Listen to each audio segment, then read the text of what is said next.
ಎಲ್ಲರಿಗೂ ನಮಸ್ಕಾರ. Learn with Chetan YouTube ಚಾನಲ್ಗೆ ನಿಮ್ಮೆಲ್ಲರಿಗೂ ಆಧಾರದ ಸುಸ್ವಾಗತಗಳು. ಇಂದಿನ ದಿನ ನಾವು 10ನೇ ತರಗತಿಯ ವಿಜ್ಞಾನ ವಿಷಯದ ಮಾದರಿ ಪ್ರಶ್ನೆ ಪತ್ರಿಕೆಯೊಂದನ್ನು ಇಂದಿನ ವಿಡಿಯೋದಲ್ಲಿ ನಿಮ್ಮ ಮುಂದೆ ತರಲಿಕ್ಕೆ ಪ್ರಯತ್ನವನ್ನು ಮಾಡಿದ್ದೇವೆ. ಸೊ ಈ ಒಂದು ವಿಡಿಯೋದಿಂದ ನಾಳೆ ನಡೀತಕ್ಕಂತಹ ಅರ್ಧವಾರ್ಷಿಕ ಪರೀಕ್ಷೆಯ ಪ್ರಶ್ನೆ ಪತ್ರಿಕೆಯಲ್ಲಿ ಸುಮಾರು 35 ಅಂಕಗಳು ಬರತಕ್ಕಂತಹ ಸಂಭವನೀಯತೆ ಹೆಚ್ಚಿರ್ತದೆ. ಸೊ ದಯವಿಟ್ಟು ವಿಡಿಯೋವನ್ನು ಸಂಪೂರ್ಣವಾಗಿ ನೋಡಿ. ಯಾಕಪ್ಪ ಅಂದರೆ ಹೆಚ್ಚು ಅಂಕಗಳು ಈ ಒಂದು ಪ್ರಶ್ನೆ ಪತ್ರಿಕೆಯಿಂದ ಬರ್ತಾವ ಅಂತ ನಾವು ಊಹೆಯನ್ನು ಮಾಡ್ಕೊಂಡಿದ್ದೇವೆ. ಸೊ ದಯವಿಟ್ಟು ಸಂಪೂರ್ಣವಾಗಿ ವಿಡಿಯೋವನ್ನು ನೋಡಿ ಅಂತ ಹೇಳ್ತಾ, ಇನ್ನೂ ಯಾರು ನಮ್ಮ ಚಾನಲನ್ನು ಸಬ್ಸ್ಕ್ರೈಬ್ ಮಾಡ್ಕೊಂಡಿಲ್ವೋ ದಯವಿಟ್ಟು ಸಬ್ಸ್ಕ್ರೈಬ್ ಮಾಡ್ಕೊಳ್ಳಿ. ಸೊ ಬನ್ನಿ ಮೊದಲನೇದಾಗಿ ವಿಡಿಯೋವನ್ನು ಸ್ಟಾರ್ಟ್ ಮಾಡೋಣ. ಮೊದಲಿಗೆ ಭೌತ ವಿಜ್ಞಾನದ ಪ್ರಶ್ನೆ ಪತ್ರಿಕೆ ಇರ್ತದೆ. ಮೊದಲೇ ಪ್ರಶ್ನೆ ಮಲ್ಟಿಪಲ್ ಚಾಯ್ಸ್ ಪ್ರಶ್ನೆಗಳಾಗಿರ್ತವೆ. ಒಂದು ಸೊಲನಾಯ್ಡ್ನ ಒಳಭಾಗದಲ್ಲಿ ಕಾಂತೀಯ ಬಲ ರೇಖೆಗಳು ಸಮಾಂತರ ರೇಖೆಗಳಂತಿರುತ್ತವೆ. ಇದಕ್ಕೆ ಕಾರಣ ಸೊಲನಾಯ್ಡ್ನ ಒಳಭಾಗದಲ್ಲಿ ಕಾಂತಕ್ಷೇತ್ರವು ಅಂತ ಇದೆ. Option B ಏಕರೂಪವಾಗಿರ್ತದೆ. ಸೊಲನಾಯ್ಡ್ನ ಒಳಭಾಗದಲ್ಲಿ ಕಾಂತೀಯ ಬಲ ರೇಖೆಗಳು ಯಾವಾಗಲೂ ಏಕರೂಪವಾಗಿರುತ್ತವೆ ಅನ್ನೋದು ಸರಿಯಾದ ಉತ್ತರ ಆಗಿರ್ತದೆ. ಎರಡನೆಯ ಪ್ರಶ್ನೆ, ವಿದ್ಯುತ್ ಮಂಡಲದಲ್ಲಿ ವಿಭವಾಂತರ, ವಿದ್ಯುತ್ ಪ್ರವಾಹ ಮತ್ತು ರೋಧದ ನಡುವಿನ ಸಂಬಂಧವನ್ನು ತೋರಿಸುವ ಸರಿಯಾದ ಸೂತ್ರ ಅಂತ ಕೇಳಿದ್ದಾನೆ. So R is equal to V divided by I ಅನ್ನೋದು ಸರಿಯಾದ ಉತ್ತರ ಆಗ್ತದೆ. R equals to V divided by I. ಮೂರನೆಯ ಪ್ರಶ್ನೆ, ವಿದ್ಯುತ್ ಪ್ರವಾಹದ ಅಂತಾರಾಷ್ಟ್ರೀಯ SI ಏಕಮಾನ ಅಂತ ಇದೆ. ವಿದ್ಯುತ್ ಪ್ರವಾಹದ ಅಂತಾರಾಷ್ಟ್ರೀಯ SI ಏಕಮಾನ ಆಂಪೇರ್ ಅನ್ನೋದು ಸರಿಯಾದ ಉತ್ತರ. ಆಪ್ಷನ್ ಎ ಆಂಪೇರ್ ಸರಿಯಾದ ಉತ್ತರ ಆಗ್ತದೆ. ಇನ್ನು ಒಂದು ಅಂಕದ ಎರಡು ಪ್ರಶ್ನೆಗಳು, ಒಟ್ಟು ಟೋಟಲ್ ಆಗಿ ನಿಮ್ಗೆ 2 ಅಂಕಗಳು ಸಿಗ್ತದೆ. ನಾಲ್ಕನೇ ಪ್ರಶ್ನೆ, ಒಂದು ವಿದ್ಯುತ್ ಮಂಡಲದಲ್ಲಿ ಬದಲಾಯಿಸಬಹುದಾದ ರೋಧ ರಿಯೋಸ್ಟ್ಯಾಟ್ ಚಿಹ್ನೆಯ ಚಿತ್ರವನ್ನು ಬರೆಯಿರಿ ಅಂತ ಕೇಳಿದಾನೆ. ಸೊ ಬದಲಾಯಿಸಬಹುದಾದ ರೋಧದ ಚಿತ್ರ 2 ಇರ್ತವೆ. ಸೊ 2 ಈ ರೀತಿಯಾಗಿರ್ತದೆ. ಪ್ರಾಕ್ಟೀಸ್ ಮಾಡಿ, 1 ಅಂಕ ಸುಲಭವಾಗಿ ಗಳಿಸಿ. ಐದನೆಯ ಪ್ರಶ್ನೆ, ಬಲಗೈನ ಹೆಬ್ಬೆರಳು ನಿಯಮದಲ್ಲಿ ಹೆಬ್ಬೆರಳು ಏನನ್ನು ಸೂಚಿಸುತ್ತದೆ ಅಂತ ಕೇಳ್ತಾನೆ. ಸೊ ವಿದ್ಯುತ್ ಪ್ರವಾಹದ ದಿಕ್ಕನ್ನು ಬಲಗೈನ ಹೆಬ್ಬೆರಳು ನಿಯಮದಲ್ಲಿ ಹೆಬ್ಬೆರಳು ಸೂಚಿಸ್ತದೆ, ವಿದ್ಯುತ್ ಪ್ರವಾಹದ ದಿಕ್ಕು. ಇನ್ನು 2 ಅಂಕದ ಪ್ರಶ್ನೆಗಳು. ಸೊ 2 ಅಂಕದ ಪ್ರಶ್ನೆಗಳು ಒಟ್ಟು 3 ಕಂಡು ಬರ್ತವೆ. 6 ಅಂಕಗಳು ಈ ಮೇಲಿಂದ ದೊರೆಯುತ್ತದೆ ನಿಮಗೆ. ಒಂದು ವಿದ್ಯುತ್ ಮಂಡಲದಲ್ಲಿ ಓವರ್ಲೋಡ್ ಉಂಟಾಗಲು ಕಾರಣವೇನು ಅಂತ ಕೇಳಿದಾನೆ. ಸೊ ವೋಲ್ಟೇಜ್ನ ಅಥವಾ ವಿಭವಾಂತರ ಆಕಸ್ಮಿಕ ಹೆಚ್ಚಳದಿಂದ ಓವರ್ಲೋಡ್ ಉಂಟಾಗುತ್ತದೆ. ಕೆಲವು ಸಂದರ್ಭಗಳಲ್ಲಿ ಹಲವು ಉಪಕರಣಗಳನ್ನು ಒಂದೇ ಸಾಕೆಟ್ಗೆ ಜೋಡಿಸುವುದರಿಂದ ಓವರ್ಲೋಡ್ ಉಂಟಾಗುತ್ತದೆ. ಸಜೀವ ತಂತಿ ಮತ್ತು ತಟಸ್ಥ ತಂತಿಗಳು ನೇರ ಸಂಪರ್ಕಕ್ಕೆ ಬಂದಾಗ ಓವರ್ಲೋಡ್ ಉಂಟಾಗುತ್ತದೆ. ಅತ್ಯಂತ ಇಂಪಾರ್ಟೆಂಟ್ ಪ್ರಶ್ನೆ ಇದು. ಸಾಕಷ್ಟು ಬಾರಿ ವಾರ್ಷಿಕ ಪರೀಕ್ಷೆ, ಮಧ್ಯವಾರ್ಷಿಕ ಮತ್ತು ಸರಣಿ ಪರೀಕ್ಷೆಗಳಲ್ಲೂ ಕೂಡ ಈ ಒಂದು ಪ್ರಶ್ನೆ ಬಂದಿರತಕ್ಕಂಥದ್ದು. ಪ್ರಾಕ್ಟೀಸ್ ಮಾಡಬೇಕಾಗ್ತದೆ ಈ ಒಂದು ಪ್ರಶ್ನೆಯನ್ನು ನೀವು. 7ನೆಯ ಪ್ರಶ್ನೆ, ಕಾಂತೀಯ ಬಲ ರೇಖೆಗಳ ಗುಣಲಕ್ಷಣಗಳನ್ನು ಬರೆಯಿರಿ. ಸಾಕಷ್ಟು ಬಾರಿ ಬಂದಂತಹ ಪ್ರಶ್ನೆ ಇದು. Important, very very important. ಕಾಂತೀಯ ಬಲ ರೇಖೆಗಳು ಉತ್ತರ ಧ್ರುವದಲ್ಲಿ ಉತ್ಸರ್ಜಿತವಾಗಿ ದಕ್ಷಿಣ ಧ್ರುವದಲ್ಲಿ ವಿಲೀನಗೊಳ್ಳುತ್ತವೆ. ಆದರೆ ಕಾಂತದ ಒಳಭಾಗದಲ್ಲಿ ದಕ್ಷಿಣ ಧ್ರುವದಲ್ಲಿ ಉತ್ಸರ್ಜಿತವಾಗಿ ಉತ್ತರ ಧ್ರುವದಲ್ಲಿ ವಿಲೀನಗೊಳ್ಳುತ್ತವೆ. ಆದ್ದರಿಂದ ಕಾಂತೀಯ ಬಲ ರೇಖೆಗಳು ಆವೃತ ಜಾಲಗಳಾಗಿವೆ. ಕಾಂತೀಯ ಬಲರೇಖೆಗಳ ಸಾಂದ್ರತೆ ಹೆಚ್ಚಾದಲ್ಲಿ ಕಾಂತಕ್ಷೇತ್ರದ ಬಲವು ಹೆಚ್ಚಾಗುತ್ತದೆ. ಯಾವುದೇ 2 ಕಾಂತೀಯ ಬಲ ರೇಖೆಗಳು ಒಂದನ್ನೊಂದು ಛೇದಿಸುವುದಿಲ್ಲ. ಒಂದು ವೇಳೆ ಛೇದಿಸಿದರೆ ಛೇದಿಸುವ ಬಿಂದುವಿನಲ್ಲಿ ದಿಕ್ಸೂಚಿಯ ಸೂಜಿಯು 2 ದಿಕ್ಕುಗಳತ್ತ ನಿರ್ದೇಶಿಸುತ್ತದೆ. ಆದರೆ ಇದು ವಾಸ್ತವದಲ್ಲಿ ಸಂಭವವಿಲ್ಲ ಅಂತ ನೀವು ಲಕ್ಷಣಗಳನ್ನು ಬರಿಬೇಕಾಗ್ತದೆ.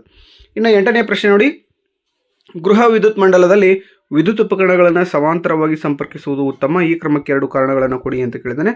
ವಿದ್ಯುತ್ ಪ್ರವಾಹವನ್ನು ವಿಭಜಿಸುತ್ತದೆ, ಇದು ಸಮಾಂತರವಾಗಿರುತ್ತದೆ. ಒಟ್ಟು ರೋಧಕವನ್ನು ಕಡಿಮೆ ಮಾಡಬಹುದು ಮತ್ತು ವಿಭಿನ್ನ ವಿದ್ಯುತ್ ಪ್ರವಾಹ ಅಗತ್ಯವಿದ್ದಾಗ ಇದು ಸಹಾಯಕವಾಗಿದೆ. ಈ ಜೋಡಣೆಯಲ್ಲಿ ಒಂದು ಉಪಕರಣ ಹಾಳಾದರೆ ಉಳಿದವುಗಳು ಕಾರ್ಯನಿರ್ವಹಿಸುತ್ತವೆ ಅಂತ ಬರಿಬೇಕಾಗ್ತದೆ. ಇನ್ನು ನೆಕ್ಸ್ಟ್ 3 ಅಂಕದ ಪ್ರಶ್ನೆಗಳು. ಮೊದಲೇ 9ನೇ ಪ್ರಶ್ನೆ ನೋಡಿ. ಅದರಲ್ಲಿ ಎ ಕ್ವಶನ್ ಇದೆ, ಓಮ್ನ ನಿಯಮವನ್ನು ನಿರೂಪಿಸಿ ಅಂತ ಇದೆ. ಬಿ ಪ್ರಶ್ನೆ, ವಾಹಕದ ರೋಧವು ಅವಲಂಬಿಸಿರುವ ಅಂಶಗಳು ಯಾವುವು ಅಂತ ಕೇಳಿದಾನೆ. ಸೊ ಬನ್ನಿ ಆನ್ಸರ್ ನೋಡ್ತಗೋಣ. ಓಮ್ನ ನಿಯಮ ಏನು ಹೇಳ್ತದಪ್ಪ ಅಂದ್ರೆ, ಸ್ಥಿರವಾದ ತಾಪಮಾನದಲ್ಲಿ ವಿದ್ಯುತ್ ಮಂಡಲದಲ್ಲಿನ ಲೋಹದ ತಂತಿಯ ನಡುವಿನ ವಿಭವಾಂತರವು ಅದರ ಮೂಲಕ ಹರಿಯುವ ವಿದ್ಯುತ್ ಪ್ರವಾಹಕ್ಕೆ ನೇರ ಅನುಪಾತದಲ್ಲಿ ಇರುತ್ತದೆ. V is equal to I into R ಸರಿಯಾದ ಉತ್ತರ ಆಗ್ತದೆ.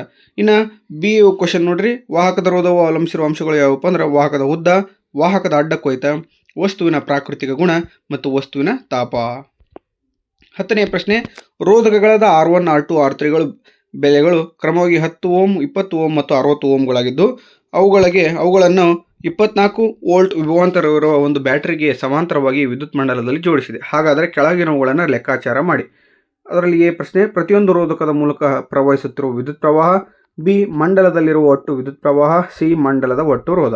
So I1 equals to V divided by R1, 24 divided by 10 ಅಂದರೆ 2.4 ಆಂಪಿಯರ್.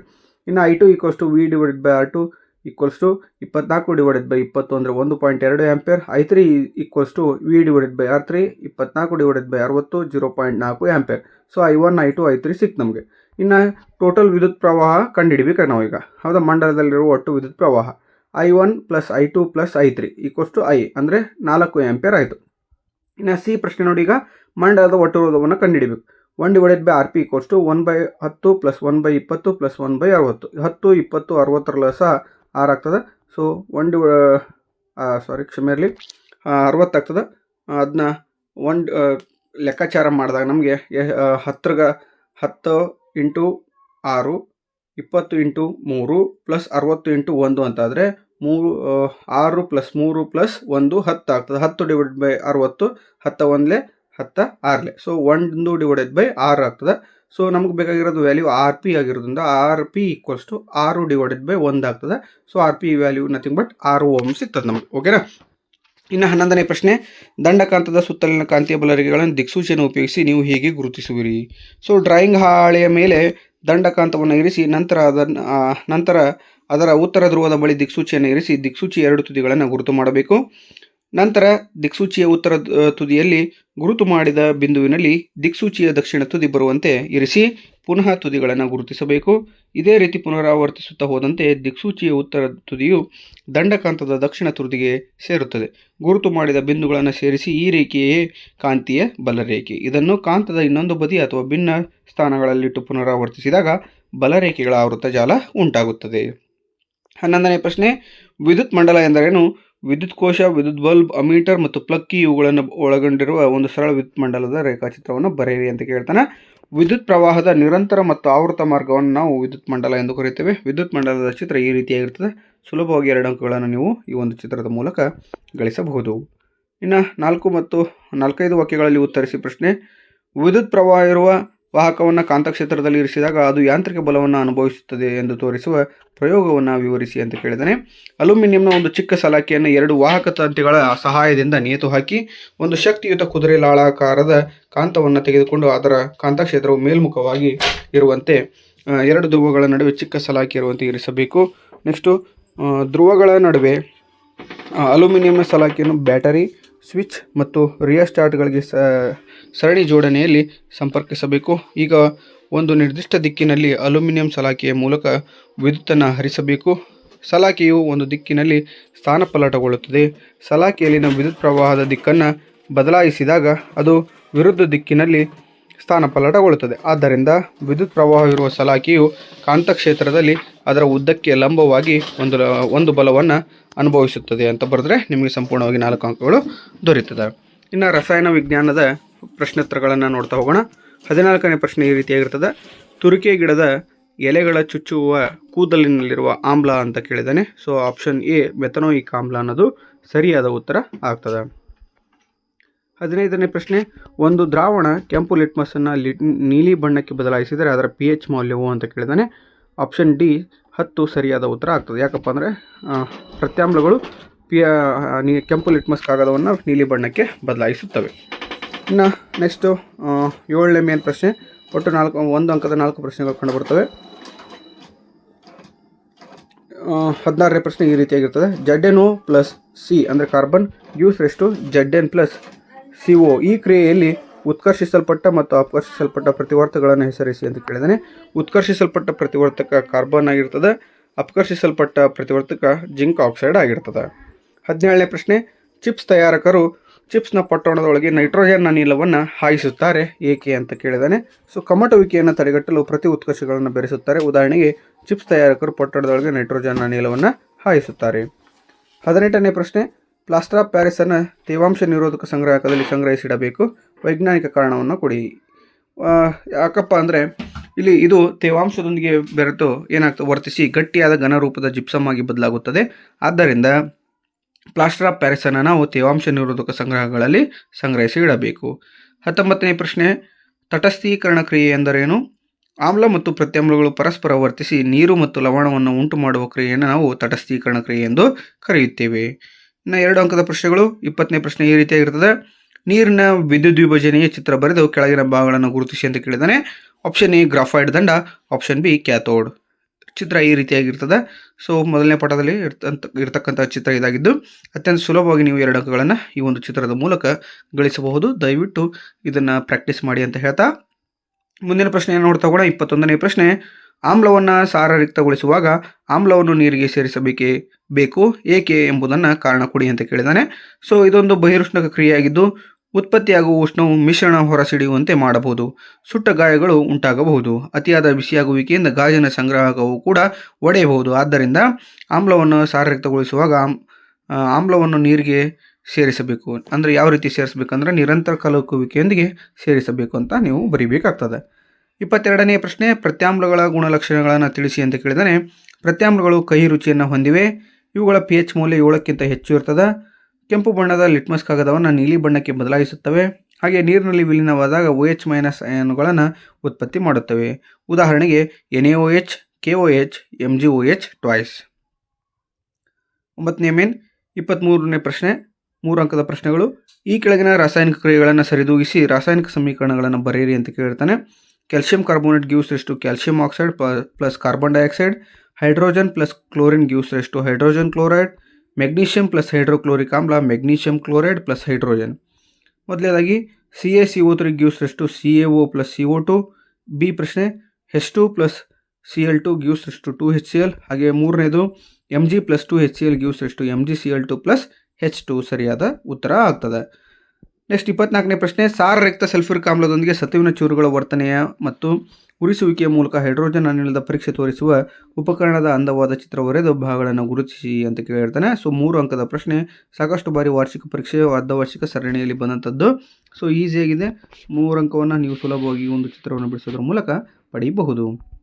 25ನೇ ಪ್ರಶ್ನೆ, ರಾಸಾಯನಿಕ ಕ್ರಿಯೆಗಳು ಮತ್ತು ಸಮೀಕರಣಗಳು ಪಾಠದ್ದು. ಕಬ್ಬಿಣದ ಮೊಳೆಯನ್ನು ತಾಮ್ರದ ಸಲ್ಫೇಟ್ ದ್ರಾವಣದಲ್ಲಿ ಮುಳುಗಿಸಿದಾಗ ಜರುಗುವ ರಾಸಾಯನಿಕ ಕ್ರಿಯೆ ಯಾವುದು ಅಂತ ಕೇಳಿದಾನೆ. ಏಕೆ ಅಂತ ಕೇಳಿದಾನೆ. ಸೊ ಈ ರಾಸಾಯನಿಕ ಕ್ರಿಯೆಗೆ ಸರಿದೂಗಿಸಿದ ರಾಸಾಯನಿಕ ಸಮೀಕರಣವನ್ನು ಬರೆಯಿರಿ. ಇದು ಸ್ಥಾನಪಲ್ಲಟ ಕ್ರಿಯೆಯಾಗಿರ್ತದೆ. ಯಾಕಪ್ಪ ಅಂದರೆ ಹೆಚ್ಚು ಕ್ರಿಯಾಪಟು ಹೊಂದಿರುವ ಧಾತು ಕಡಿಮೆ ಕ್ರಿಯಾಪಟು ಹೊಂದಿರುವ ಧಾತುವನ್ನು ಸ್ಥಾನಪಲ್ಲಟಗೊಳಿಸುವ ಕ್ರಿಯೆಯನ್ನು ನಾವು ಸ್ಥಾನಪಲ್ಲಟ ಕ್ರಿಯೆ ಅಂತ ಕರಿತೀವಿ. ಸರಿದೂಗಿಸಿದ ಸಮೀಕರಣ ಏನು ಹೇಳ್ತದಪ್ಪ ಅಂದರೆ Fe plus CuSO4 gives rise to FeSO4 plus Cu ಅನ್ನೋದು ಸರಿಯಾದ ಉತ್ತರ ಆಗ್ತದೆ. ಇನ್ನು 26ನೇ ಪ್ರಶ್ನೆ, ಕ್ಲೋರೋ ಆಲ್ಕಲಿ ಪ್ರಕ್ರಿಯೆ ಉತ್ಪನ್ನಗಳನ್ನು ಹೆಸರಿಸಿ ಪ್ರತಿಯೊಂದರ ಉಪಯೋಗಗಳನ್ನು ಬರೆಯಿರಿ ಅಂತ ಕೇಳಿದಾನೆ. ಸೋಡಿಯಂ ಹೈಡ್ರಾಕ್ಸೈಡ್ NaOHನ ಉಪಯೋಗಗಳು ಏನಪ್ಪ ಅಂದರೆ ಲೋಹಗಳ ಜಿಡ್ಡು ನಿವಾರಣೆಯಲ್ಲಿ, ಸಾಬೂನು ಮತ್ತು ಮಾರ್ಜಗಳ ತಯಾರಿಕೆಯಲ್ಲಿ, ಕಾಗದ ತಯಾರಿಕೆಯಲ್ಲಿ, ಕೃತಕ ನೂಲುಗಳ ತಯಾರಿಕೆಯಲ್ಲಿ. ಹಾಗೆ ಕ್ಲೋರಿನ್ ಅನಿಲವನ್ನು ನೀರಿನ ಶುದ್ಧೀಕರಣದಲ್ಲಿ ಬಳಸ್ತೇವೆ, ಈಜುಕೊಳಗಳ ಸ್ವಚ್ಛ ಮಾಡುವಿಕೆಯಲ್ಲಿ ಬಳಸ್ತೇವೆ, PVC ಪೈಪ್ಗಳಲ್ಲಿ ಹಾಗೂ ಸೋಂಕು ನಾಶಗಳಲ್ಲಿ, CFCಗಳಲ್ಲಿ ಹಾಗೂ ಕೀಟನಾಶಕಗಳಲ್ಲಿ ಕ್ಲೋರಿನ್ ಅನಿಲವನ್ನು ನಾವು ಬಳಸುತ್ತೇವೆ. ಇನ್ನು ಹೈಡ್ರೋಜನ್ ಅನಿಲವನ್ನು ಇಂಧನಗಳಲ್ಲಿ, ಕೃತಕ ಬೆಣ್ಣೆ ತಯಾರಿಕೆಯಲ್ಲಿ ಹಾಗೂ ರಸಗೊಬ್ಬರಗಳಿಗೆ ಅಮೋನಿಯಾ ರೂಪದಲ್ಲಿ ಹೈಡ್ರೋಜನ್ ಅನಿಲವನ್ನು ನಾವು ಬಳಸುತ್ತೇವೆ. ಇನ್ನು ಜೀವವಿಜ್ಞಾನ ವಿಭಾಗದ ಪ್ರಶ್ನೆಗಳು ಈ ರೀತಿಯಾಗಿರ್ತದೆ. 27ನೇ ಪ್ರಶ್ನೆ, ಮಾನವನ ದೇಹದ ಎಲ್ಲ ಭಾಗಗಳಿಂದ ರಕ್ತವನ್ನು ಹೃದಯಕ್ಕೆ ಸಾಗಿಸುವ ರಕ್ತನಾಳಗಳು ಅಂತ ಕೇಳಿದಾನೆ. ಆಪ್ಷನ್ ಡಿ ಅಭಿಧಮನಿಗಳು ಸರಿಯಾದ ಉತ್ತರ ಆಗ್ತದೆ. ಅಪಧಮನಿಗಳು ಏನು ಮಾಡ್ತಪ್ಪ ಅಂದರೆ ಹೃದಯದಿಂದ ದೇಹದ ಎಲ್ಲ ಭಾಗಗಳಿಗೆ ರಕ್ತವನ್ನು ತೆಗೆದುಕೊಂಡು ಹೋಗ್ತಾವೆ. ಓಕೆನಾ. ಇನ್ನು ಲೋಮನಾಳಗಳು ಅಪಧಮನಿಗಳಿಂದ ಜೀವಕೋಶಗಳಿಗೆ ಏನು ಮಾಡ್ತಾವೆ, ಆಕ್ಸಿಜನ್ನ ಕಳಿಸ್ಕೊಡ್ತಾವೆ. ನೆಕ್ಸ್ಟು 28ನೇ ಪ್ರಶ್ನೆ, ನರಕೋಶದಲ್ಲಿ ವಿದ್ಯುತ್ ಆವೇಗವು ಚಲಿಸುವ ಸರಿಯಾದ ಮಾರ್ಗ ಅಂತ ಕೇಳಿದಾನೆ. ಆಪ್ಷನ್ ಎ ಸರಿಯಾದ ಉತ್ತರ ಆಗಿರ್ತದೆ. ಡೆಂಡ್ರೈಟಿಗೆ ಮಾಹಿತಿ ಮೊದಲು ಹೋಗ್ತದೆ. ಡೆಂಡ್ರೈಟ್ನಿಂದ ಕೋಶಕಾಯ, ಕೋಶಕಾಯದಿಂದ ಆಕ್ಸಾನ್ನಿಂದ ನರತುದಿ. ಓಕೆನಾ. ಇನ್ನು 29ನೇ ಪ್ರಶ್ನೆ, ಪ್ರೋಟೀನ್, ಕಾರ್ಬೋಹೈಡ್ರೇಟ್ ಹಾಗೂ ಕೊಬ್ಬುಗಳು ಸಂಪೂರ್ಣವಾಗಿ ಪಚನಗೊಳ್ಳುವ ಸ್ಥಳ ಯಾವುದಪ್ಪ ಅಂದ್ರೆ ಆಪ್ಷನ್ ಸಿ ಸಣ್ಣ ಕರಳು ಸರಿಯಾದ ಉತ್ತರ. 30ನೇ ಪ್ರಶ್ನೆ, ಸ್ನಾಯು ಕೋಶಗಳಲ್ಲಿ ಲ್ಯಾಕ್ಟಿಕ್ ಆಮ್ಲವು ಯಾವ ಸಂದರ್ಭದಲ್ಲಿ ಉತ್ಪತ್ತಿಯಾಗುತ್ತದೆ ಅಂತ ಕೇಳಿದಾನೆ. ಆಕ್ಸಿಜನ್ ಕೊರತೆಯ ಸಂದರ್ಭದಲ್ಲಿ ಲ್ಯಾಕ್ಟಿಕ್ ಆಮ್ಲವು ಉತ್ಪತ್ತಿ ಆಗ್ತದೆ. 31ನೇ ಪ್ರಶ್ನೆ, ಸಸ್ಯಗಳಲ್ಲಿ ಅಬ್ಸಿಸಿಕ್ ಆಮ್ಲದ ಪಾತ್ರವೇನು ಅಂತ ಕೇಳಿದಾನೆ. ಸೊ ಅಬ್ಸಿಸಿಕ್ ಆಮ್ಲವು ಸಸ್ಯದ ಬೆಳವಣಿಗೆಯನ್ನು ಪ್ರತಿಬಂಧಿಸುತ್ತದೆ ಅಥವಾ ನಿರ್ಬಂಧಿಸುತ್ತದೆ. 32ನೇ ಪ್ರಶ್ನೆ, 2 ಅಂಕದ ಪ್ರಶ್ನೆಗಳು. ಚಪಾತಿಯನ್ನು ನಿಧಾನವಾಗಿ ಜಗಿದು ತಿಂದಾಗ ಸಿಹಿಯಾಗಿ ರುಚಿಸುತ್ತದೆ ಏಕೆ? ಚಪಾತಿಯನ್ನು ಜಗಿಯುವಾಗ ಬಿಡುಗಡೆಯಾಗುವ ಲಾಲಾರಸದಲ್ಲಿ ಅಮೈಲೇಸ್ ಕಿಣ್ವ ಇರುತ್ತದೆ. ಈ ಕಿಣ್ವವು ಚಪಾತಿಯಲ್ಲಿನ ಪಿಷ್ಟವನ್ನು ವಿಭಜಿಸಿ ಸರಳ ಸಕ್ಕರೆಯಾಗಿ ಪರಿವರ್ತಿಸುತ್ತದೆ. 33ನೇ ಪ್ರಶ್ನೆ, ನೆಫ್ರಾನ್ನ ರಚನೆಯನ್ನು ತೋರಿಸುವ ಚಿತ್ರವನ್ನು ಬರೆಯಿರಿ ಅಂತ ಕೇಳಿದಾನೆ. ಸೊ ನೆಫ್ರಾನ್ನ ರಚನೆಯ ಚಿತ್ರ ಈ ರೀತಿಯಾಗಿರ್ತದೆ. ಸೊ ಇದನ್ನು ಸಿಂಪಲ್ ಆಗಿ ಚಿತ್ರ ಬಿಡಿಸಿದ್ರು ನಡೀತದೆ. ಓಕೆ, ಇವು ಭಾಗಗಳನ್ನು ಗುರುತಿಸೋದನ್ನು ಮರಿಬೇಡಿ. ಇನ್ನು 3 ಅಂಕದ ಪ್ರಶ್ನೆಗಳು ಕಂಡು ಬರ್ತವೆ. ಸೊ 34ನೇ ಪ್ರಶ್ನೆ ಈ ರೀತಿಯಾಗಿರ್ತದೆ. ಮಾನವನ ಮೆದುಳಿನ ನೀಳಛೇದ ನೋಟವನ್ನು ತೋರಿಸುವ ಚಿತ್ರವನ್ನು ಬರೆದು ಈ ಕೆಳಗಿನ ಭಾಗಗಳನ್ನು ಗುರುತಿಸಿ ಅಂತ ಕೇಳಿದ್ದಾನೆ. ಸೊ ಮಧ್ಯ ಮೆದುಳು ಮತ್ತು ಫಾನ್ಸ್ ಅನ್ನೋದು 2 ಭಾಗಗಳನ್ನು ಕೇಳಿದ್ದಾನೆ. ಸೊ ಪ್ರಾಕ್ಟೀಸ್ ಮಾಡಿ 3 ಅಂಕಗಳನ್ನು ಸುಲಭವಾಗಿ ಗಳಿಸಿ. ಮೆದುಳನ್ನು ಕೊಡಲಿಲ್ಲಪ್ಪ ಅಂದರೆ ಹೃದಯವನ್ನಂತೂ ಕೊಟ್ಟೇ ಕೊಡ್ತಾನೆ. 2ರಲ್ಲಿ ಒಂದನ್ನು ಫಿಕ್ಸ್ ಅಂತ ತಿಳ್ಕೊಂಬಿಡ್ರಿ. ಇನ್ನು 35ನೇ ಪ್ರಶ್ನೆ, ಗೊತ್ತಾಗದೆ ಮುಳ್ಳಿನ ಮೇಲೆ ಕಾಲಿಟ್ಟಾಗ ನಮ್ಮ ಕಾಲನ್ನು ಹಿಂದಕ್ಕೆ ಎಳೆದುಕೊಳ್ಳುತ್ತೇವೆ. ಈ ಕ್ರಿಯೆಯಲ್ಲಿ ಜರುಗುವ ಘಟನೆಗಳನ್ನು ಕ್ರಮಾನುಗತವಾಗಿ ನಿರೂಪಿಸಿ ಅಂತ ಕೇಳಿದ್ದಾನೆ. ಇನ್ನು ಬಿ ಪ್ರಶ್ನೆ, ಮಾನವನ ನರವ್ಯೂಹದ ಯಾವ ಭಾಗವು ಈ ಕ್ರಿಯೆಗಳನ್ನು ನಿಯಂತ್ರಿಸುತ್ತದೆ ಅಂತ ಕೇಳಿದೆ. ಸೊ ಚರ್ಮದ ಗ್ರಾಹಕ ಕೋಶಗಳು ಪ್ರಚೋದನೆಯನ್ನು ಸ್ವೀಕರಿಸುತ್ತವೆ. ಜ್ಞಾನವಾಹಿ ನರದ ಮೂಲಕ ಮಿದುಳು ಬಳ್ಳಿಯನ್ನು ತಲುಪುತ್ತವೆ. ಮಿದುಳು ಬಳ್ಳಿಯಲ್ಲಿನ ಸಂಪರ್ಕ ಕಲ್ಪಿಸುವ ಕೋಶವು ಸಂದೇಶವನ್ನು ಕ್ರಿಯಾವಾಹಿ ನರಕೋಶಕ್ಕೆ ವರ್ಗಾಯಿಸುತ್ತದೆ. ಕ್ರಿಯಾವಾಹಿ ನರವು ಈ ಸಂದೇಶವನ್ನು ಕಾರ್ಯನಿರ್ವಾಹಕ ಘಟಕಗಳಿಗೆ ತಲುಪಿಸುತ್ತದೆ. ಆಗ ನಾವು ಕಾಲನ್ನು ಎಳೆದುಕೊಳ್ಳುತ್ತೇವೆ. ಇನ್ನು ಮಾನವನ ನರವ್ಯೂಹದ ಯಾವ ಭಾಗ ಅಂದ್ರಪ್ಪ, ಈ ಮಿದುಳು ಬಳ್ಳಿ ಅನ್ನೋದು ಈ ಒಂದು ಪರಾವರ್ತಿತ ಚಾಪವನ್ನು ನಿಯಂತ್ರಣವನ್ನು ಮಾಡ್ತದೆ. ನೆಕ್ಸ್ಟು 36ನೇ ಪ್ರಶ್ನೆ, ಕೋಶೀಯ ಉಸಿರಾಟದ ಮೊದಲ ಹಂತದಲ್ಲಿ ಗ್ಲುಕೋಸ್ ಅಣು ಕೋಶ ದ್ರವ್ಯದಲ್ಲಿ ಯಾವ ಅಣುವಾಗಿ ವಿಭಜನೆ ಹೊಂದುತ್ತದೆ. ಉಸಿರಾಟದ ವಿಧಗಳನ್ನು ತಿಳಿಸಿ, ಅವುಗಳ ನಡುವೆ ಇರುವ ಯಾವುದಾದ್ರೂ 2 ವ್ಯತ್ಯಾಸಗಳನ್ನು ತಿಳಿಸಿ ಅಂತ ಕೇಳಿದ್ದಾನೆ. ಕೋಶೀಯ ಉಸಿರಾಟದ ಮೊದಲ ಹಂತದಲ್ಲಿ ಗ್ಲುಕೋಸ್ 6 ಅಣು ಕೋಶ ದ್ರವ್ಯದಲ್ಲಿ ಪೈರುವೇಟ್ ಆಗಿ ವಿಭಜಿಸಲ್ಪಡುತ್ತದೆ. ಉಸಿರಾಟದ ವಿಧಗಳು ಯಾವಪ್ಪ ಅಂದರೆ ವಾಯುವಿಕ ಉಸಿರಾಟ ಮತ್ತು ಅವಾಯುವಿಕ ಉಸಿರಾಟ. ವಾಯುವಿಕ ಉಸಿರಾಟ ಅಂದರೆ ಆಕ್ಸಿಜನ್ನ ಉಪಸ್ಥಿತಿಯಲ್ಲಿ ನಡೆಯುತ್ತದೆ. ಅವಾಯುವಿಕ ಉಸಿರಾಟ ಅಂದರೆ ಆಕ್ಸಿಜನ್ನ ಅನುಪಸ್ಥಿತಿಯಲ್ಲಿ ನಡೆಯುತ್ತದೆ. ವಾಯುವಿಕ ಉಸಿರಾಟವು ಮೈಟೋಕಾಂಡ್ರಿಯಾದಲ್ಲಿ ನಡೆದರೆ ಅವಾಯುವಿಕ ಉಸಿರಾಟವು ಈಸ್ಟ್ ಕೋಶಗಳಲ್ಲಿ ನಡೆಯುತ್ತದೆ. ವಾಯುವಿಕ ಉಸಿರಾಟದಿಂದ ಹೆಚ್ಚು ಶಕ್ತಿ ಬಿಡುಗಡೆಯಾಗುತ್ತದೆ. ಅವಾಯುವಿಕ ಉಸಿರಾಟದಿಂದ ಕಡಿಮೆ ಶಕ್ತಿ ಬಿಡುಗಡೆಯಾಗುತ್ತದೆ. ವಾಯುವಿಕ ಉಸಿರಾಟದಲ್ಲಿ ಅಂತಿಮ ಉತ್ಪನ್ನಗಳು ಕಾರ್ಬನ್ ಡೈಆಕ್ಸೈಡ್ ಮತ್ತು ನೀರು ಆಗಿದ್ದರೆ ಮತ್ತು ಶಕ್ತಿಯಾಗಿದ್ದರೆ, ಅವಾಯುವಿಕ ಉಸಿರಾಟದಲ್ಲಿ ಕಾರ್ಬನ್ ಡೈಆಕ್ಸೈಡ್ ಮತ್ತು ಎಥನಾಲ್ ಮತ್ತು ಶಕ್ತಿ ಬಿಡುಗಡೆ ಆಗ್ತದೆ. 37ನೇ ಪ್ರಶ್ನೆ, ದ್ಯುತಿ ಸಂಶ್ಲೇಷಣೆಗೆ ಅಗತ್ಯವಾದ ಅಂಶಗಳು ಯಾವುವು. ಈ ಪ್ರಕ್ರಿಯೆಯಲ್ಲಿ ಜರುಗುವ ಘಟನೆಗಳನ್ನು ತಿಳಿಸಿ. ಈ ಪ್ರಕ್ರಿಯೆಯನ್ನು ಸರಿದೂಗಿಸಿದ ರಾಸಾಯನಿಕ ಸಮೀಕರಣದ ಮೂಲಕ ವ್ಯಕ್ತಪಡಿಸಿ ಅಂತ ಕೇಳಿದರೆ. ಸೊ ಅಂಶಗಳು ಯಾವಪ್ಪ ಅಂದರೆ, ಒಂದನೇದು ಸೂರ್ಯನ ಬೆಳಕು ಬೇಕು, ಕಾರ್ಬನ್ ಡೈಆಕ್ಸೈಡ್ ಬೇಕು, ಹಾಗೆ ಪತ್ರಹರಿತ್ತು ಮತ್ತು ನೀರು ಅಗತ್ಯವಾದ ಅಂಶಗಳು ಆಗಿರ್ತವೆ. ಸಮೀಕರಣವನ್ನು ನೋಡ್ತಾ ಹೋಗೋಣ. 6CO2 + 12H2O gives rise to C6H12O6 + 6O2 + 6H2O ಸರಿಯಾದ ಸಮೀಕರಣ ಆಗ್ತದೆ. ಇನ್ನು ಜರುಗುವ ಘಟನೆಗಳನ್ನು ನೋಡ್ತಾ ಹೋಗೋಣ. ಕ್ಲೋರೋಫಿಲ್ನಿಂದ ಬೆಳಕಿನ ಶಕ್ತಿಯ ಹೀರುವಿಕೆ, ಬೆಳಕಿನ ಶಕ್ತಿಯು ರಾಸಾಯನಿಕ ಶಕ್ತಿಯಾಗಿ ಪರಿವರ್ತನೆಯಾಗುವುದು ಮತ್ತು ನೀರಿನ ಅಣುಗಳು ಹೈಡ್ರೋಜನ್ ಮತ್ತು ಆಕ್ಸಿಜನ್ ಆಗಿ ವಿಭಜಿಸಲ್ಪಡುವುದು. ಕಾರ್ಬನ್ ಡೈಆಕ್ಸೈಡ್ ಕಾರ್ಬೋಹೈಡ್ರೇಟ್ ಆಗಿ ಪರಿವರ್ತಿಸಲ್ಪಡುವುದು ಅಂತ ಬರೆದ್ರೆ ನಿಮಗೆ ಸಂಪೂರ್ಣವಾಗಿ 4 ಅಂಕಗಳು ದೊರೆಯುತ್ತದೆ. ಇನ್ನು 5 ಅಂಕದ ಒಂದು ಪ್ರಶ್ನೆ ಇರ್ತದೆ. 38ನೇ ಪ್ರಶ್ನೆ, ಬಳ್ಳಿ ಸಸ್ಯಗಳು ನಿರ್ದೇಶಿತ ಚಲನೆಯನ್ನು ಹೀಗೆ ಪ್ರದರ್ಶಿಸುತ್ತವೆ, ವಿವರಿಸಿ. ಮತ್ತು ಬಿ ಪ್ರಶ್ನೆ, ಮಾನವನ ದೇಹದಲ್ಲಿ ಥೈರಾಕ್ಸಿನ್ ಹಾರ್ಮೋನ್, ಅಡ್ರಿನಾಲಿನ್ ಹಾರ್ಮೋನ್ಗಳ ಕಾರ್ಯವನ್ನು ಬರೆಯಿರಿ ಅಂತ ಕೇಳಿದ್ದಾನೆ. ಸೊ ಬಳ್ಳಿಯ ಕುಡಿಗಳು ಸ್ಪರ್ಶ ಸೂಕ್ಷ್ಮವಾಗಿರುತ್ತವೆ. ಅವು ಯಾವುದೇ ಆಧಾರ ಸಂಪರ್ಕಕ್ಕೆ ಬಂದಾಗ ಆಧಾರದೊಂದಿಗೆ ಸಂಪರ್ಕದಲ್ಲಿರುವ ಕುಡಿಯು ಆಧಾರದಿಂದ ದೂರವಿರುವ ಕುಡಿಯ ಭಾಗದಷ್ಟು ವೇಗವಾಗಿ ಬೆಳೆಯುವುದಿಲ್ಲ. ಇದರಿಂದಾಗಿ ಕುಡಿಯು ಆಧಾರದ ಸುತ್ತ ವೃತ್ತಾಕಾರದಲ್ಲಿ ಆವರಿಸಿ ಅದಕ್ಕೆ ಅಂಟಿಕೊಂಡು ಬೆಳೆಯುತ್ತದೆ ಮತ್ತು ನಿಧಾನಗತಿಯ ಚಲನೆಯನ್ನು ತೋರಿಸುತ್ತದೆ ಅಂತ ಬರಿಬೇಕಾಗ್ತದೆ. ಇನ್ನು ಬಿ ಪ್ರಶ್ನೆ, ಥೈರಾಕ್ಸಿನ್ ಹಾರ್ಮೋನ್ನ ಕಾರ್ಯವನ್ನು ನೋಡ್ತಾ ಹೋಗೋಣ. ಕಾರ್ಬೋಹೈಡ್ರೇಟ್, ಪ್ರೋಟೀನ್ ಮತ್ತು ಕೊಬ್ಬಿನ ಚಯಾಪಚಯ ಕ್ರಿಯೆಯ ವೇಗವನ್ನು ನಿಯಂತ್ರಿಸುತ್ತದೆ ಥೈರಾಕ್ಸಿನ್ ಹಾರ್ಮೋನು. ಇನ್ನು ಅಡ್ರಿನಾಲಿನ್ ಹಾರ್ಮೋನು ಭಯ, ಕೋಪ, ಒತ್ತಡ, ಪ್ರಾಣಿಯ ದೇಹವು ತುರ್ತು ಪರಿಸ್ಥಿತಿ ಎದುರಿಸಲು ಸ್ಥಿರವಾಗುವಂತೆ ಮಾಡುತ್ತದೆ. ಹಾಗಾಗಿ ಅಡ್ರಿನಾಲಿನ್ ಹಾರ್ಮೋನನ್ನು ನಾವು ತುರ್ತು ಪರಿಸ್ಥಿತಿಯ ಹಾರ್ಮೋನ್ ಅಂತ ಕರೆಯುತ್ತೇವೆ. ಥೈರಾಕ್ಸಿನ್ ಹಾರ್ಮೋನ್ ನಾವು ವ್ಯಕ್ತಿತ್ವದ ಹಾರ್ಮೋನ್ ಎಂದು ಕರೆಯುತ್ತೇವೆ. ಓಕೆನಾ. ಸೊ ನೆಕ್ಸ್ಟ್ ನೋಡ್ತಾ ಹೋಗೋಣ. ಸೊ ಇದು ಏನಪ್ಪ ಅಂದರೆ ಪೂರ್ಣ ಪ್ರಮಾಣದ ಒಂದು ಮಾದರಿ ಪ್ರಶ್ನೆ ಪತ್ರಿಕೆ. ಈ ಒಂದು ಪ್ರಶ್ನೆ ಪತ್ರಿಕೆಯಿಂದ ಸುಮಾರು 35ರಿಂದ 40 ಅಂಕಗಳು ಬರ್ತಕ್ಕಂಥ ಸಂಭವನೀಯತೆ ಹೆಚ್ಚಿದೆ. ಸೊ ಹಾಗಾಗಿ ದಯವಿಟ್ಟು ನೋಟ್ಸನ್ನು ಮಾಡ್ಕೊಳ್ಳಿ. ಯಾವುದು ಇಂಪಾರ್ಟೆಂಟ್ ಅನ್ನಿಸ್ತದೆ ನಿಮಗೆ, ಸೊ ಬರೆದಿಟ್ಕೊಳ್ಳಿ ಅಂತ ಹೇಳ್ತಾ, ಈ ವಿಡಿಯೋ ನಿಮಗೆ ಇಷ್ಟ ಆಗಿದ್ದರೆ ದಯವಿಟ್ಟು ಲೈಕ್ ಮಾಡಿ, ಶೇರ್ ಮಾಡಿ, ಕಮೆಂಟ್ ಮಾಡಿ, ಹಾಗೆ ಸಬ್ಸ್ಕ್ರೈಬ್ ಮಾಡ್ಕೊಳ್ಳೋದನ್ನು ದಯವಿಟ್ಟು ಮರಿಬೇಡಿ. ಯಾಕಪ್ಪ ಅಂದರೆ ನಿಮ್ಮ ಒಂದೊಂದು ಸಬ್ಸ್ಕ್ರಿಪ್ಷನ್ನು ನಮಗೆ ಹೆಚ್ಚು ವಿಡಿಯೋಗಳನ್ನು ಮಾಡಲಿಕ್ಕೆ ಪ್ರೋತ್ಸಾಹನ ನೀಡುತ್ತದೆ. ಸೊ ಈ ವಿಡಿಯೋ ಇಷ್ಟ ಆಗಿದ್ದರೆ ದಯವಿಟ್ಟು ಲೈಕ್ ಮಾಡಿ ಅಂತ ಹೇಳ್ತಾ, ಸೊ ಇಷ್ಟೊತ್ತು ವಿಡಿಯೋ ನೋಡಿರ್ತಕ್ಕಂಥ ನಿಮ್ಮೆಲ್ಲರಿಗೆ ಧನ್ಯವಾದಗಳನ್ನು ತಿಳಿಸ್ಲಿಕ್ಕೆ ಇಷ್ಟಪಡ್ತೇನೆ. Thank you so much.